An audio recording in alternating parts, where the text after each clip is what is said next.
અને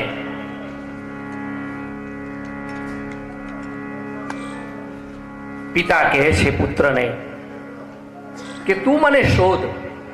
હવે કપડા લત્તામાં એ રૂમની અંદર ગૂંથાઈ ગયું. કલાકોના કલાકો થયા. પિતા પાછો પોકાર કરે છે કે બેટા તું મને શોધ.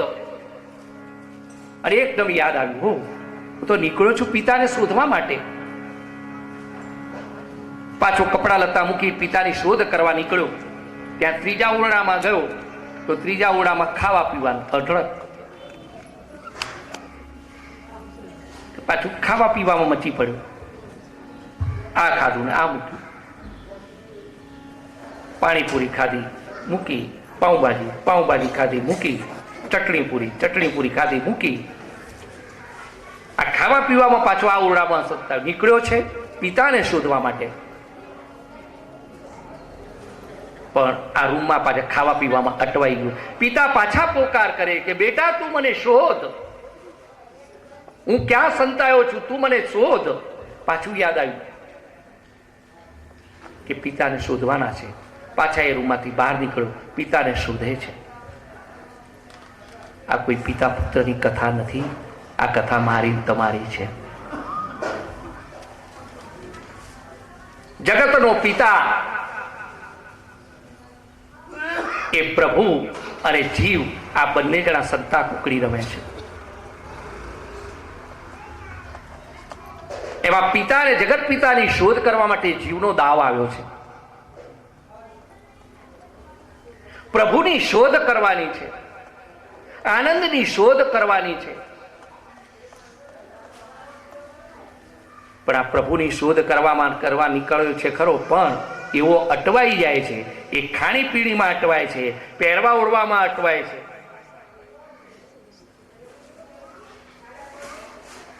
અને પ્રભુની પણ કરામત કઈ ઓછી નથી.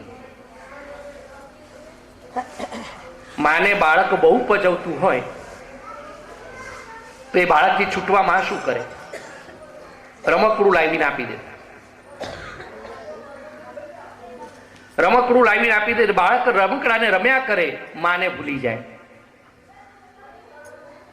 બાળકથી છુટકારો મેળવવા માટે માં બાળકને રમકડું આપે છે. તેવી રીતે પ્રભુ એ આપણાથી છુટકારો મેળવવા માટે આપણને રમકડા આપે. મોટર લે, ફર્યા કર. દુકાન ફર્યા કર. માને ભૂલી જાય, માને માનું કામ કરવાનું થાય. અને એટલા માટે વિચારો, આ એક દુકાનની બે થઈ, બે ની ત્રણ થઈ, એક ફેક્ટરીની બે ફેક્ટરી થઈ, એક ગાડી હતી બે ગાડી થઈ. આ પ્રભુની કૃપા કહેવી કે આને અકૃપા કહેવી?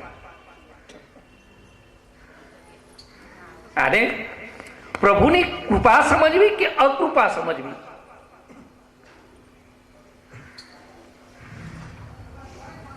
મૂળતઃ વાત એ છે, ઈશ્વર અંશ, જીવ અવિનાશી. પ્રભુના અંશ છીએ. પ્રભુ આનંદ સ્વરૂપ છે, જીવ પણ આનંદ સ્વરૂપ છે.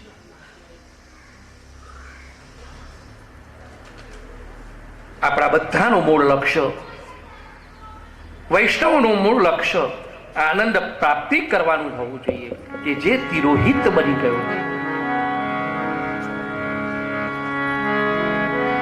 એ આનંદ પ્રાપ્તિ પૂર્ણાનંદો હરિ. आनंद बरस रहा भगवान तुम्हारी गीता में. आनंद ही आनंद बरस रहा भगवान तुम्हारी गीता में. गुरु भाव रूपी जल बरसा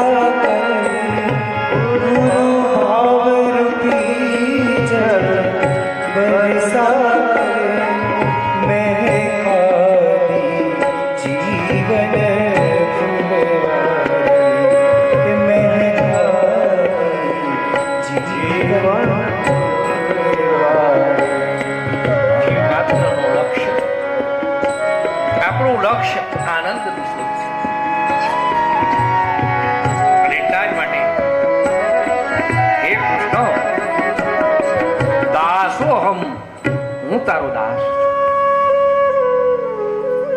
હું તારા શરણે છું. અને આ પ્રકારનો એ સર્વાંગી સંપૂર્ણ એના ચરણ કમળમાં સમર્પિત ન કરીએ ત્યાં સુધી આનંદની પ્રાપ્તિ. અને એવા પ્રભુ એકવાર શરણાગતિ મળી ગયા પછી એ આપણા જે ત્રિવિધ ઉત્પાતો જે છે એનું શમન કરાવે છે. તાપત્રય વિનાશાય. અને એવા પ્રભુને નમસ્કાર કરી વ્યાસમુનિ આપણને મહાત્માની કથા કહે છે. નૈમિષારણ્યમાં 88,000 ઋષિઓ એકત્રિત બન્યા છે.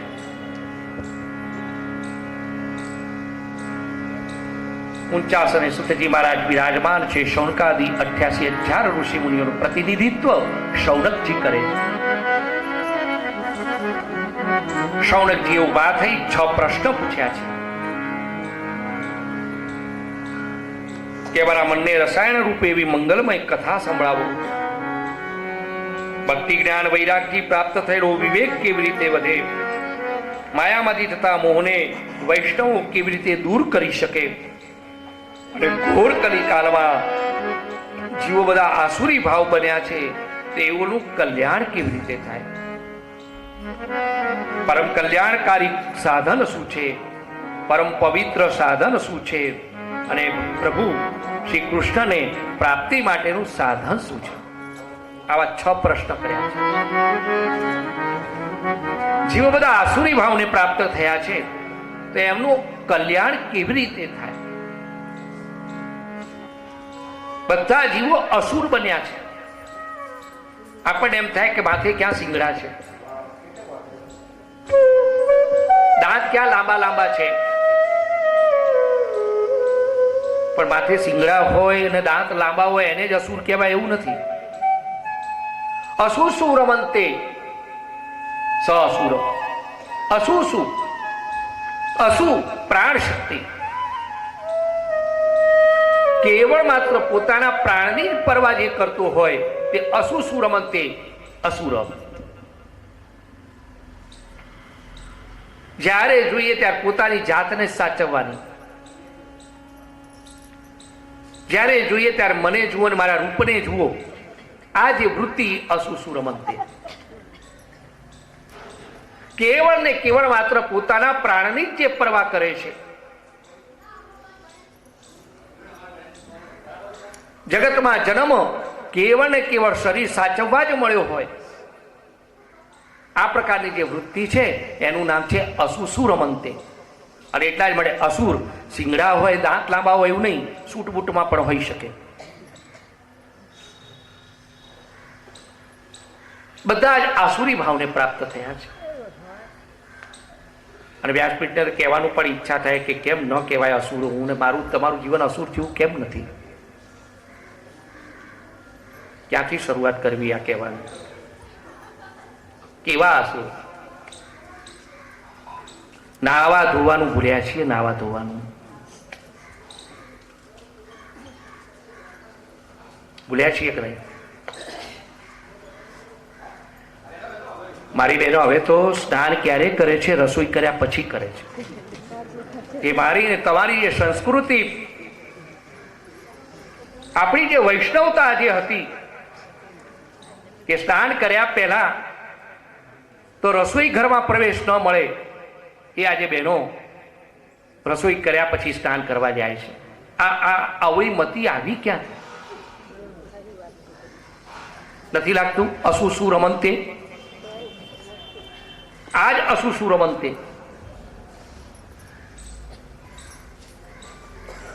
માનવના ચરિત્રનો આધાર એના વિચારો ઉપર છે, વિચારનો આધાર એના આચાર ઉપર છે, આચારનો આધાર એ કેવું ખાય પીએ છે એના ઉપર છે.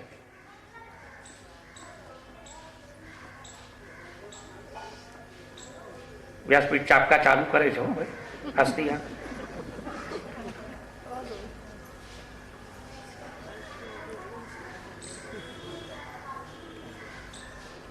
ઠાકોરજીના ગુણગાનની સાથે સાથે ચારિત્ર પર આપણા એના પણ સિંચનો, એના પર જતનો તો કરવા જ પડશે.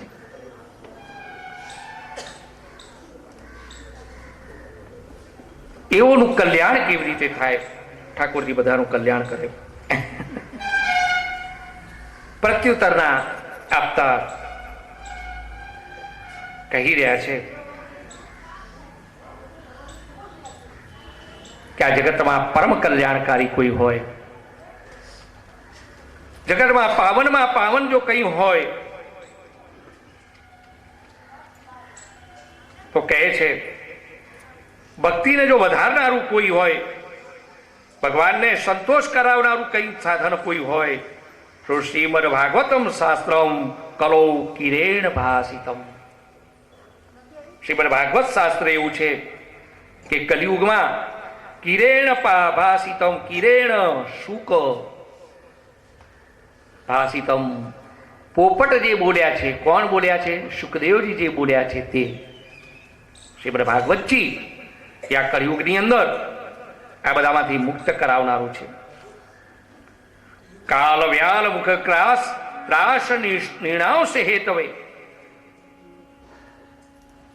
કાલ વ્યાલ, વ્યાલ એટલે સર્પ, કાળરૂપી સર્પ, મુખ ત્રાસ,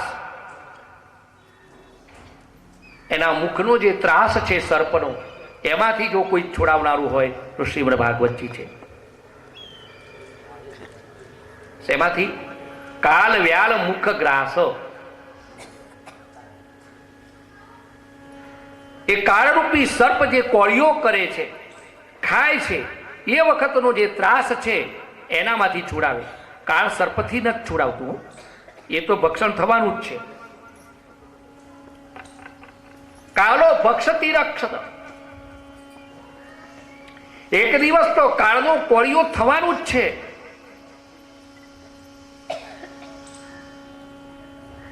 જાતસ્ય હિ ધ્રુવ મૃત્યુ, જન્મ્યો છે એનું મરણ નિશ્ચિત છે, એમાંથી મરણમાંથી કોઈ છોડાવવાનું નથી. પરંતુ મરણ વખતની જે વેદના છે, કાલ વ્યાલ ત્રાસ, એમાંથી મુક્તિ શ્રીમદ ભાગવતજી અપાવે છે. મૃત્યુમાંથી મુક્તિ નહીં, પણ મૃત્યુ વખતની જે વેદનાઓ જે છે, મૃત્યુ વખતનો જે વલોપાત જે છે, એમાંથી શ્રીમદ ભાગવતજી બને તમને છોડાવે છે. એ સામર્થ્ય છે. મૃત્યુ વખત વેદના આ છે.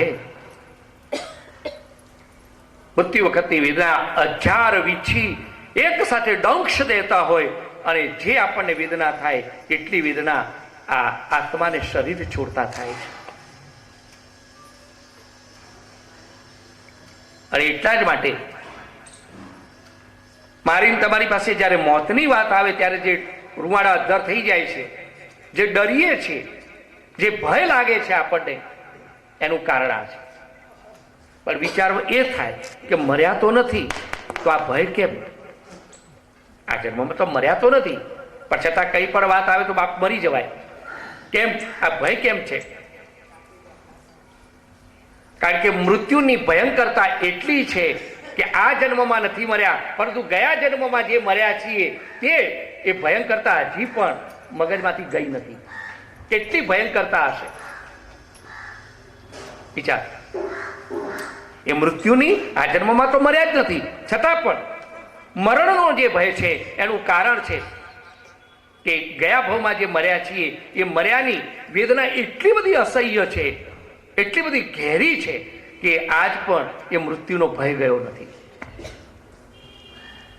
એ કાલ વ્યાલ મુખ ત્રાસ. અને શ્રીમદ ભાગવતી એ નિર્ણાસ હેતવે, એમાંથી મુક્તિ શ્રીમદ ભાગવતી આપણને પામે.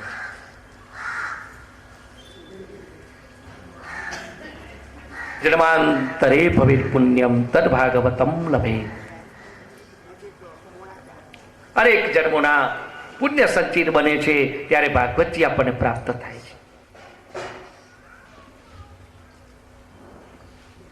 આ શ્રીમદ ભાગવતજી જ્યારે સુખદેવજી મહારાજ પરીક્ષિત રાજાને સંભળાવી રહ્યા હતા, એ જ સમયે કેટલાક દેવો આકાશ માર્ગેથી આવ્યા છે, સ્વર્ગમાંથી, અને સુખદેવજી મહારાજને કહી રહ્યા છે કે ગુરુદેવ, આ પરીક્ષિત રાજાને મરણનો ભય છે તો આ અમૃત એને પાવી દો અને આ તમારું જે જ્ઞાનામૃત જે છે એ ભાગવત અમૃત અમને આપો. અને જ્યાં હું સાંભળ્યું છે ત્યાં તો સુખદેવજી મારા સાત્વિકની પણ ભૃગુટી ફરકી છે કે દેવો તમારી જાતને સમજો છો શું? કો કાચ કો મણી, કો કાચ. આ તમારા સ્વર્ગનું અમૃત એ તો કાચ જેવું છે અને શ્રીમદ ભાગવત અમૃત એ તો મણી જેવું છે. આ કાચનો ટુકડો લઈ અને મારી પાસેથી મણી લેવા આવ્યા છો? આવો વેપાર કરવા આવ્યા છો? અભક્તાંશ ન દદાત. એ દેવોને પણ અભક્ત સમજી અને એમને શ્રીમદ ભાગવતજી નથી આપ્યું.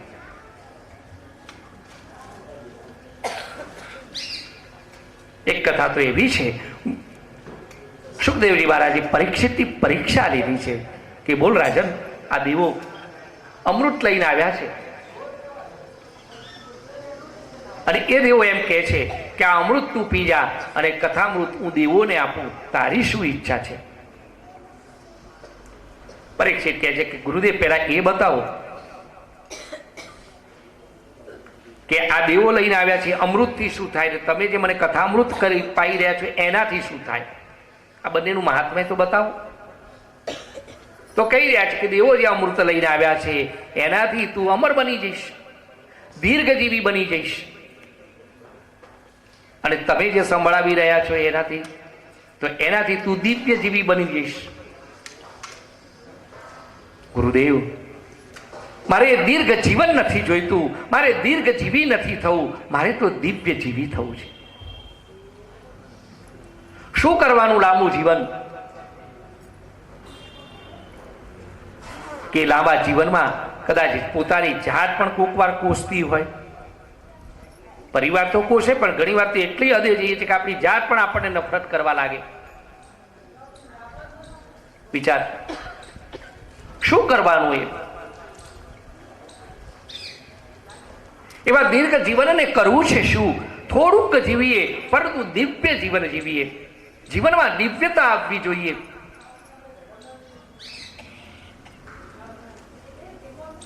ગુરુદેવ, મારે આ કથા અમૃત જ જોઈએ છે, મારે દેવોના અમૃત નથી જોઈતું. અને આ પ્રકારે દ્રઢતાપૂર્વક 7 દિવસ શ્રવણ કર્યું. પરીક્ષિત રાજાનો મોક્ષ થયો. અને એ સમાચાર સ્વર્ગમાં જ્યારે બ્રહ્મલોકમાં બ્રહ્માજીએ સાંભળ્યા છે, આશ્ચર્ય થયું. કો આવું તો શ્રીમદ ભાગવતજીમાં શું છે? મોક્ષના તમામ સાધનો હતા એ બધા સાધનોની તુલના કરી છે. એક બાજુ મોક્ષના તમામ સાધનો મૂક્યા છે, બીજી બાજુ શ્રીમદ ભાગવતજીને પધરાવ્યા છે. તમામ મોક્ષના સાધનો એ શ્રીમદ ભાગવતજી જ્યાં પધરાવ્યા હતા એ પલ્લાને લેશ માત્ર પણ ઊંચું કરી નથી શક્યા. આટલી ગહેરાઈ, આટલી ગુરુતા, આટલું ભાર પણ એ શ્રીમદ ભાગવતજીમાં છે.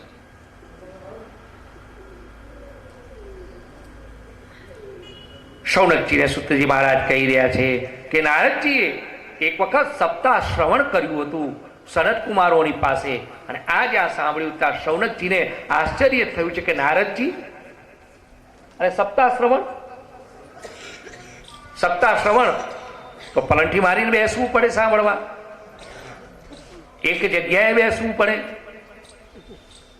અને લોક વિગ્રહ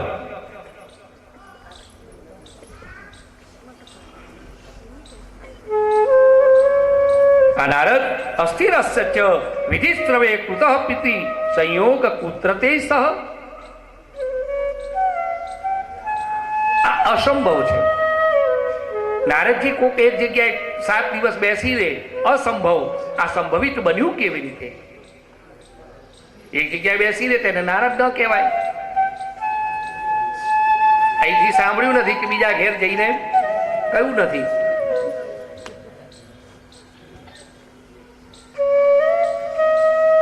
એકના ઘેરથી સાંભળે દોડી તરત બીજાના ઘેર.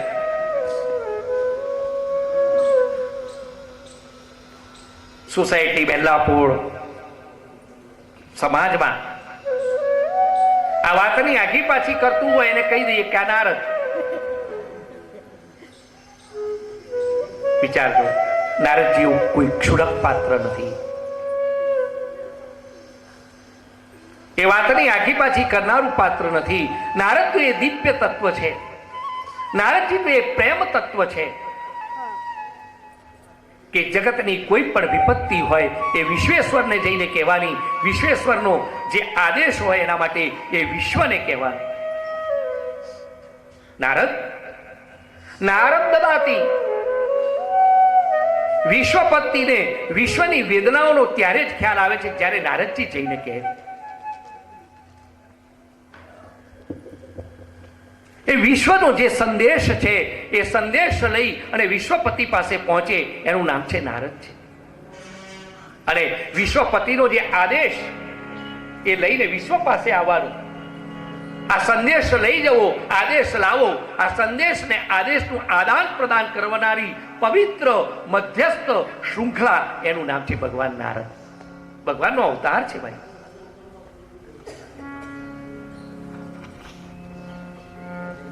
એ સમાજને, પરિવારમાં કઈ વાતની આગી પાછી કરે એને નારદ કહીએ એ એનું અપમાન નથી, નારદજીનું અપમાન છે.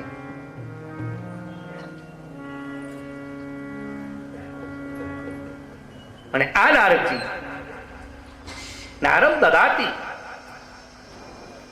નારમ એટલે લોક કલ્યાણ. લોક કલ્યાણ કેવી રીતે કરવું, લોક કલ્યાણ કેવું કરવું, એનો જો કોઈ ઉપદેશ આપણને આપતું હોય, એ લોક કલ્યાણ, એ હાલતું ચાલતું સાકાર સ્વરૂપ લોક કલ્યાણનું જો જોવું હોય તો ભગવાન નારદ.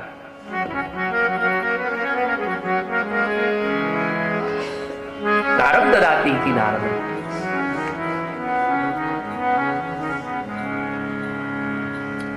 કોઈ એવી કથા નથી જેમાં નારદજી ન હોય.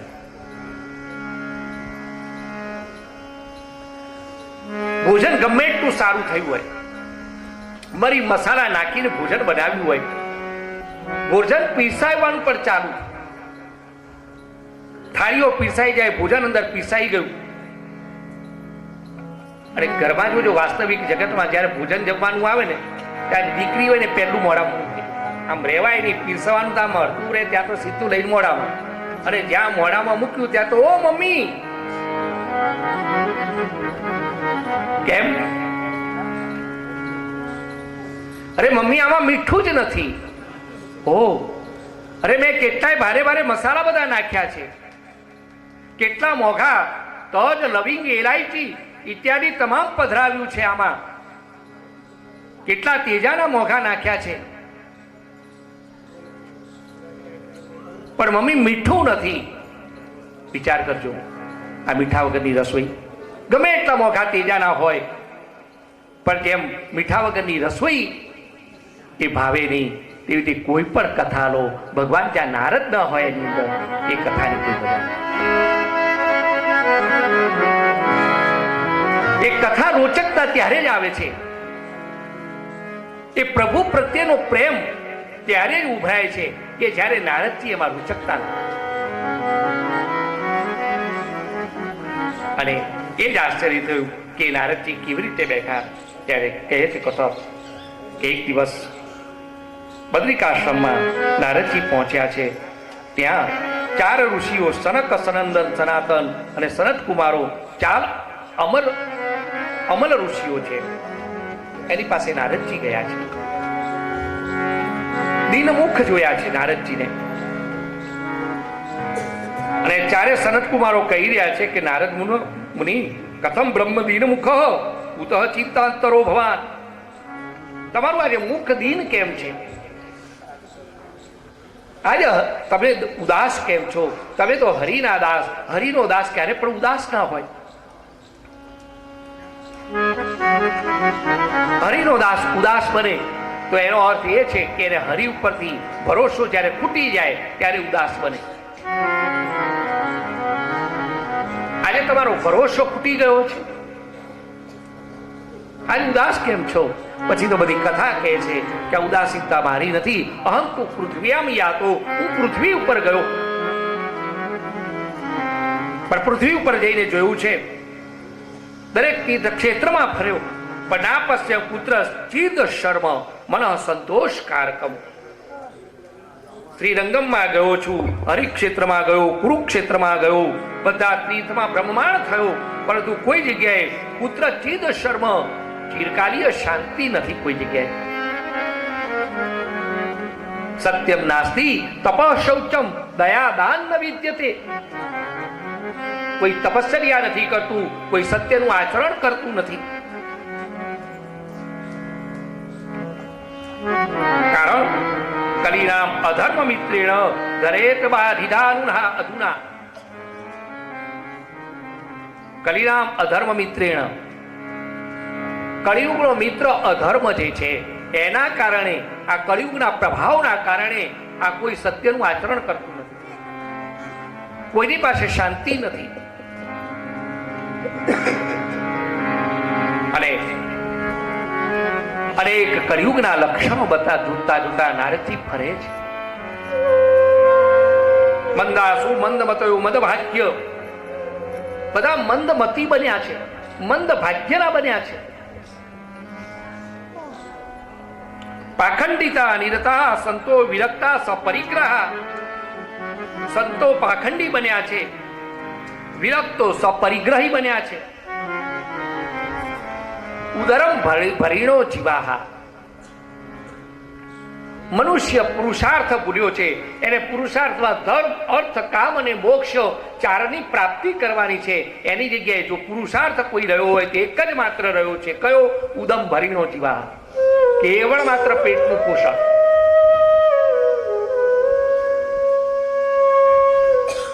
જન્મે ન હોય એને તરત નર્સરી પછી જુનિયર કેજી, પછી સિનિયર કેજી ને પછી ભણાવો. એનું કે કેવળ માત્ર એનો અર્થ એક જ, એ પેટ ભરતું થાય, બસ. બીજું કોઈ ખરું કારણ?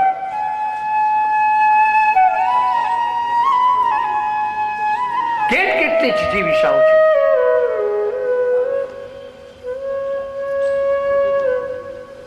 હવે તો બધા જાગૃત બન્યા છે, જાગૃત બનવું પડશે. આ કુમળા બાળકોના ઉપર જે લાદી દેવામાં આવે છે, જે ઠોકી બેસાડવામાં આવે છે, એની આડઅસરો છે. પહેલું ધોરણ હતું, એ પહેલી ધોરણની પહેલા બાળ મંદિર આવવા માંડ્યું. તો બાળ મંદિરમાં પાછું એના જે પહેલા પાછા સિનિયર કેજી, જુનિયર કેજી ચાલુ થયા. એમાં પાછા નર્સરી ચાલુ થયા. હવે તો થાય છે કે કદાચ ગર્ભાવસ્થામાં બી સ્કૂલો ભણાવવા આવશે કે શું કરશે. અને પછી જો બાળક પ્રગટ થયું નથી, સીધું લઈ જા આ સ્કૂલમાં જ, નહીં આવે એવી દશા. શું ગેલછા છે.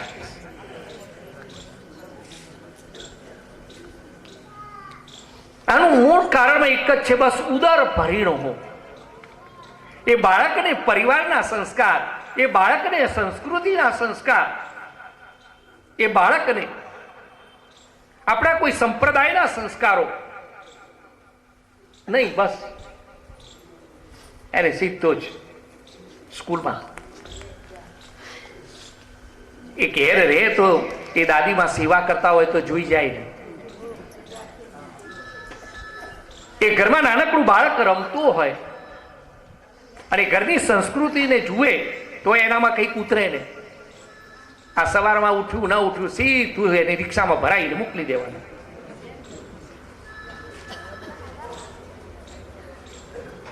એને કોઈ નહીં પરિવારના સંસ્કારો, નહીં કોઈ સંપ્રદાયના સંસ્કારો.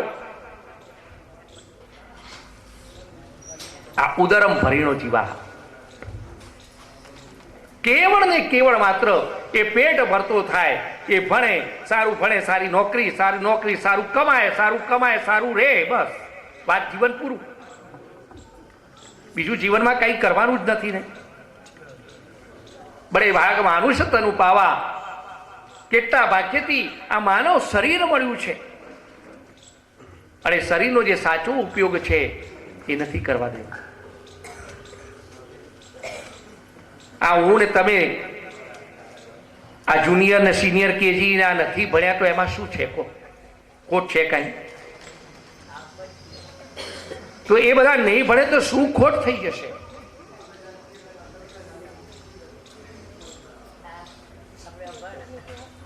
મંદા સુમંદમ તયો. આટલું કરીને પાછા કંઈક લીલું વાળે તો સારું છે, પણ કાંઈ નથી. કહો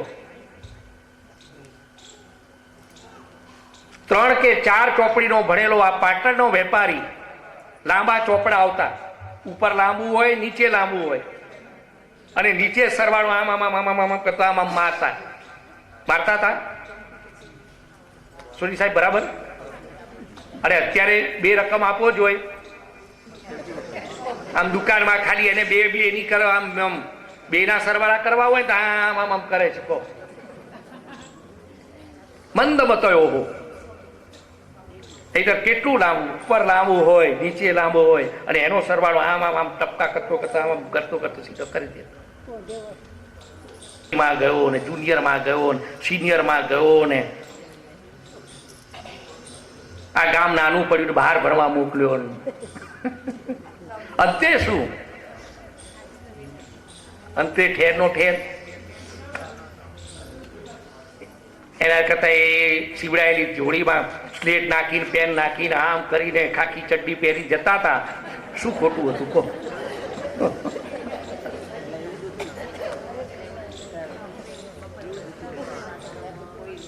ઉદરમ ભરીણો જીવાહા.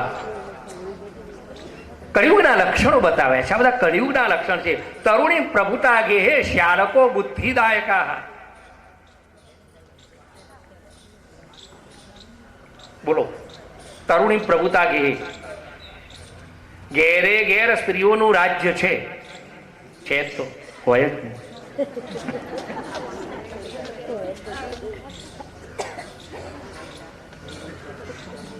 નારી વિપસ નર સકલ ગોસાઈ. નારી વિપસ નર સકલ ગોસાઈ. તરુણી પ્રભુતા ગેહે શારકો બુદ્ધિદાયકા. માનસમાં લખ્યું તુલસીદાસે, ઘેરે ઘેર સ્ત્રીઓના રાજ્ય.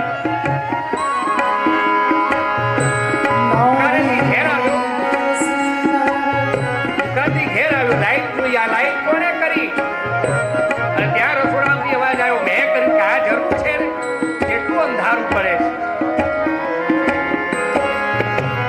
નારી વિવસ સકલ ગુસા નાચહી નટ જીમી મરકટ નાઈ. નાચહી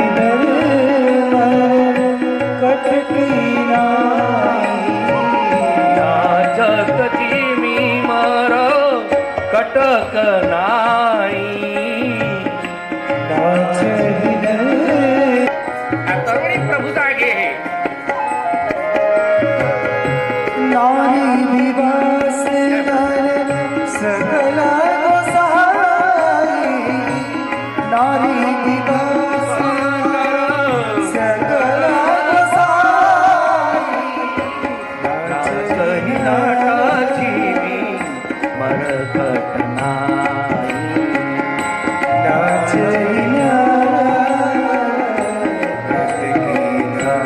તરુણી પ્રભુતા ગે શાલકો બુદ્ધિદાયકા.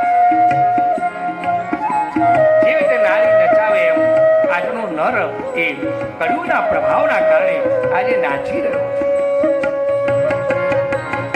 તાકાત છે એમ કે તારી માને નહીં બોલાવતો, તાકાત છે મારો ભાઈ એની માને બોલાવી શકે. બેન ના જોઈએ, તાકાત છે બેનને આવું કહી શકે. આ કળિયુગના પ્રભાવ છે. એટલાથી તો માન્યા કદાચ ચલો, પણ આગળ બતાવે છે શાલકો બુદ્ધિદાયકા.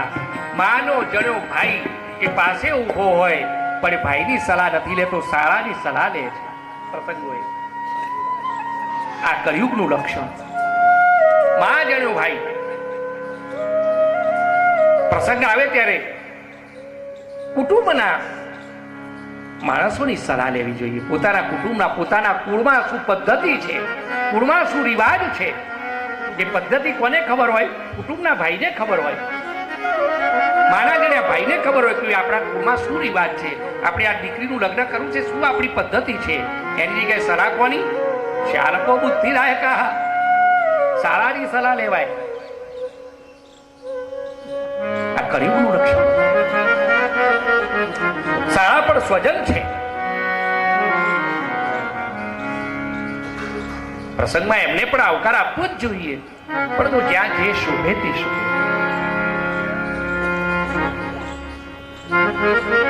આપણા કુળનો રિવાજ શું? કારણ કે બંને કુળ ભિન્ન હોય. આપણા કુળનો રિવાજ આપણા ભાઈને ખબર હોય, એના ભાઈને ન ખબર હોય, અને એના કુળમાં જે ચાલતું એ આપણા કુળમાં ચલાવવે ન ચાલે.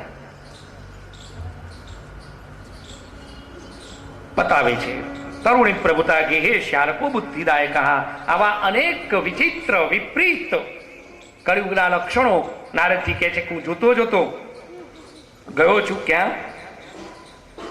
યમુનાના તીર ઉપર. ત્યાં એક કૌતુક જોયું છે. શું જોયું છે? તો ત્યાં એક કન્યા છે, એક યુવાન કન્યા છે. આ યુવાન કન્યાની પાસે બે વૃદ્ધ પુરુષો પડ્યા છે. અનેક દાસીઓ એની સેવા કરી રહી છે. અને એ યુવાન કન્યાએ, નારદજી કહે છે કે મને જ્યાં જોયો ત્યાં કહી રહ્યા છે કે ભો સાધો ક્ષણમ તિષ્ઠ મચ્ચિત્તામ અપિનાશય. ભો સાધુ ક્ષણમ તિષ્ઠ, તમે ઘડીક ક્ષણ તમે ઉભા રહો. ક્ષણમ તિષ્ઠ, ભો સાધુ. વિવેક બતાવે છે કે સાધુઓની ક્ષણ બહુ કિંમતી છે. અને એટલા જ માટે સંતો છે, સાધુ છે, સદગુરુ જે છે, મહાન આત્માઓ જે છે, એના વધારે સમય સંસારિક વાતોમાં ન કાઢશો. એમનો વધારે સમય સંસારીઓએ ન લેવો જોઈએ. એક ઘડી. અને આવા સાધુ પુરુષોનું સામર્થ્ય છે. એક ઘડી આધી ઘડી આધી મેં પુનિયાત તુલસી સંગત સંત કી મીતે કોટી અપરાધ. એક ઘડી નહીં, આધી ઘડી, આધીની પણ પુનિયાત. એટલું પણ સંતની પાસે રહેવા મળે ને તોય પણ કોટી અપરાધો એ દૂર કરવાની ક્ષમતા સાધુમાં છે. અને એટલા જ માટે વિવેક બતાવે છે ક્ષણમ તિષ્ઠ, એક ક્ષણ.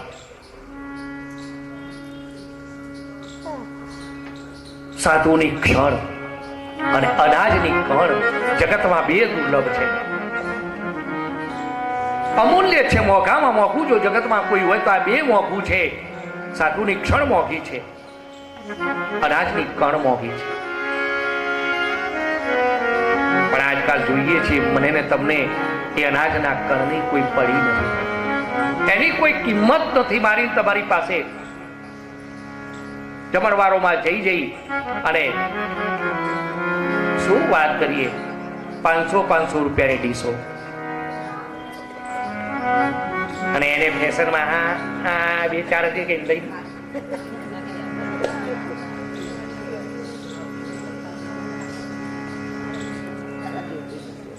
નાના બાળકને પાછી પકડાવે. નાનું બાળક પાછું ડીશ લઈને જાય આખી. કેમ બેન તારા ભેગું નાઈ ખાઈ લે, તું ડીશ લે, એમાંથી 2 કોળિયા ન ભરાઈ દેવાય.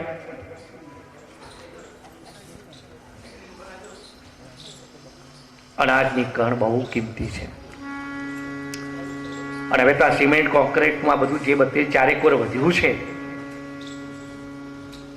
અને બીજ વાવેતરની જે ભૂમિઓ છે બધી જવા માંડી છે. એમ થાય છે કે આ બધાનું હવે પોષણ ક્યાં થશે?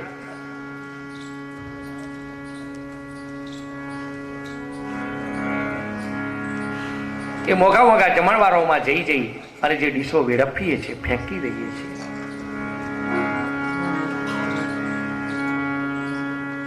અને શું જરૂર છે? જો થોડાથી જ પેટ ભરાતું હોય તો એક 60 રૂપિયા વાળું જે પાણીપુરીનું ના બધા ઘણું હોય છે એમાં કરી ચલવી લે, પેલાને અડવું જ નથી.